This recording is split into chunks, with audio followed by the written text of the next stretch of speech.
السلام عليكم ورحمة الله وبركاته. أكم جرتان خبيمتوتا في هردفتوتا يوتيوب channel أبدو فاميلي application سنيك وبدي في كلام فادا application game جلا كان جوهنا أشول game جلان والله بالله لقوم سنين application أجرت دبلا دبت كفالو دولار أجرت كوران سالبت أجرت راهجو تجدين دنيا أشول application هنا يوتي كاتي النموتا باي تكو أجرت أفيرت إنجكم سلالتني أجرتان كنا akkasumatti namoonni invitation tiyyan galmaa jiru namoota hedduudha jechuudha. Akkuma silaaltanii gartan kana galmaa heeti jira namoota gartee 40 wahii hunoo galmeessitiin jira process irra jira jechuudha.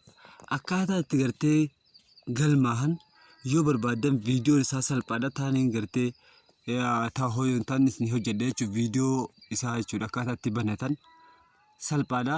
yoo nu hojjeddan isiniif hin hojjedda mallattoo sarchi sanarratti sarchi gootanii yoo seentan asiin Abduu Meediyaa haja'u sarchi gootanii jechuudha. Abduu Meediyaa kan jedhu kana yoo ni figartee sarchi gootan asiin akkatti irra cuqaaftanii jechuudha. Isa kanallee subscribe godhuu hin dagatinaan isin jaa sanbooda hunoo akkaataa itti gartee YouTube namarra hojjetu jirullee gartee Abduu Faamilii hojjetus channel khiyya lamaffaati. Asirratti waniin dhiifama naa godhaa isin jaa barbaadu applicationin bootiin gartee maantanatti yaa isa kanarratti hojjedha kuni inni kun soba anillee na sobee dhiifama naa godhaa isin jaa wallahi billahi inni kun hedduu tokko nu sobee anilleen soofuma raappiitu na dogoggorsiisee jechuudha. Dhiifama naa godhaa isin jaa anen viidiyoo inni hojjeten argee sanirratti gartee dogoggoree jechuudha. Hojii olaanii inni kunillee gartee hawaayee geem galaati akkasumatti kunillee ka geem galaa akkaataatti yoo buufatuu dadhabdan VPN fayyadamuudhaan akkaataatti buufatanii fi VPN maasis hoggaa dura gartee buufatan bichaadha fayyadamtan eega install godhatanii booda firraa cuftanii jechuudha. Namoota gargarii hoggaaniif linkii isaa cuqaaftan isiniif hin bu'u waan ta'eef keessaa baatee VPN fayyadamtee connect gootee tanoo biyya feetirratti connect gootee baay'inaan United dirra yooniif gartee connect goote kallattumaan gartee download godhataa jechuudha. Download gizee godhattee booda VPN firraa cufta ichi booda ni seentaa jechuudha. Gizee seenta obboleessa kiyya kunoo linkii as jalaanii argatta akkasumatti as jalaallee ni argatta. Kunoo as jalallee gatteessisan isinii kaayatiin jira jechuudha. Viidiyoo tana sadeen jala jechuudha ta'oliitii fi tana elaa jechuudha. As jalaallee gartee akkaataatti galmeeffatan ichiraallee ni argatta jechuudha. Namoonni gariin gartee seenaniituma ashaaraa osoo sirrittiin kanneen dogoggoraan waan ashaaraa sirrittiin kanneen gartee yookaan suuraa gartee quality qabdu waan ittiin kanneen jecha riwaardii irrisee kannaa jechuudha. Kanaafuu obboleessa kiyya wanni ta'uu qabdan gizeenii fi gartee jalqabarra seentan email keessaniin gizee connect walii gootan booda wanni godhuun hedduu isinirraa barbaachisu maali? Sittingi kana ila seentanii jechuudha kottee rool yaa'uudhaan sittingi hajoo kana ila seentanii jechuudha. Eeganii fi as jala gartee seentanii dhiifama my profile hajoo ila seentan as jala seentanii jechuudha. My profile kana ila gizee seentan face verification waan jiru kana gartee cuqaaftanii jechuudha. Asiin kiyyama verify ta'ee jira. Isinis kallattumaan suuraa keessan verify godhuudha qabdanii jechuudha.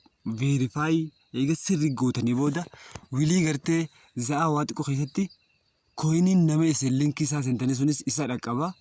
Haala saniin coinii 10,000 irraa argachuu dandeenya jechuudha. Yookaan ammoo yoonii fi gartee nuti takka tursiisu takka gartee seera isaa gartee cabsuudhaan coiniin invitationiin galtullee gartee xiqqaataa deemtee jechuudha. Kanaafuu application kana namoota hedduu tokkotu irraa fayyadamu jira. Amarra martaka withdraw irraa godhadheetiin jira. Akkaataa itti withdraw irraa godhatanis viidiyoo itti aantu keessatti isiniif qabaddeetiin dhufa. Yaada keessan komentii jala naa kaan isiniin jaa. Application kana yoo jabaatanii hojjettan wallaahi obboleessa kiyya yeroo gabaabduu keessatti maallaqa guddaa irraa hojjechuu gartee dandeenya jechuudha. Yeroo gabaabduu keessatti ammaan tana kunoo koominii 10,000 nama tokko affeeruudhaan doolaara tokko gartee irraa argannaa jechuudha. Asimee withdraw kan jiru kanarra gartee haa cuqaafnu. Withdraw irra kana eega cuqaafnee booda meetidii kana akkaataatti gartee meetwaallet irratti jalqaba withdraw goonaan ta'eef akkaataatti gartee meetwaalletii itti galfannullee isiniifin maxxansaa viidiyoo keessatti tartiibaan oofnaa jechuudha. Deeyilii kun akkuma isin ilaaltanii gartan kana isa kana namoota doolaara 150 irraa hojjetu jira jechuudha. Appilikeeshina kana sirriitti gartee irraa fayyadamaa jira namni kan ji'aan meeqa irraa hojjetu jiru. Yoo haala kanaan kalaalaa ji'aan doolaara 2710 namoota irraa hojjechaa jiraniitu jira. Kanaafuu bileen kiyya isinillee irraa fayyadamaa isin ji'aan ammaan tana withdraw godhachuudhaaf parsantii 76 irra geetiin jira. Hangam takkaatu naaf jechuudha. Koinii 23 fi 800 bichaan naaf jechuudha. 76 irraan jira. 76 fi 200 irraan jira jechuudha. Kanaafuu 23 bichaan naaf 100 gaafaan gahee withdraw godheetiin gartee isin agarsiisaa jechuudha. Viidiyoon tun dheerataa jirti isinitti. Akkaataa waan isin dhibee komentii lanaa kaa'uu hin dagatinaa isin jaa viidiyoo biraatiin hanga walitti deebinutti baay'ee nagayaan naa tura.